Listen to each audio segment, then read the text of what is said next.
ഉള്ളവരെ, നല്ല പ്രകൃതിയാൽ ചുറ്റപ്പെട്ട മദ്രസത്തുൽ ബൂസൂരി വെള്ളാരംപാറ ഇവിടെ കെട്ടിട നിർമ്മാണമാണ് നിങ്ങളീ കണ്ടുകൊണ്ടിരിക്കുന്നത്. താഴെയുള്ള നിലയാണ് നിങ്ങളീ കാണുന്നത്. പണികൾ തകൃതിയായി നടന്നുകൊണ്ടിരിക്കുകയാണ്. പരിശുദ്ധ റമദാനാണ്. നിങ്ങളാൽ കഴിയുന്ന സഹായം ഈ മദ്രസയ്ക്ക് വേണ്ടി സഹായിക്കണം. മുകളിലേക്ക് നമുക്കൊന്ന് പോയി നോക്കാം. ഇവിടെയുള്ള ഓരോ റൂമുകളും ഇങ്ങനെ സജ്ജീകരിച്ചു കൊണ്ടിരിക്കുകയാണ്. പണികളിങ്ങനെ നടന്നുകൊണ്ടിരിക്കുന്നു. ഇനിയും ഒരുപാട് തുകയുടെ ആവശ്യമുണ്ട്.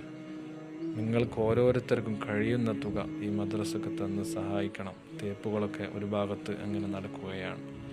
ഇൻഷാ അല്ലാഹ് പരിശുദ്ധ റമദാൻ കഴിയലോടുകൂടി ഇത് പൂർത്തിയാക്കണമെന്നാണ് ആഗ്രഹം. അള്ളാഹു സാധിപ്പിച്ചു തരട്ടെ. ഈ നിമിഷം വരെ ഇതിനു വേണ്ടി ചെറിയ സംഖ്യ പോലും തന്ന് സഹായിച്ച എല്ലാ വിശ്വാസികൾക്കും അള്ളാഹു അർഹമായ പ്രതിഫലം നൽകി ഇരു ലോകത്തും അനുഗ്രഹിക്കുമാറാവട്ടെ.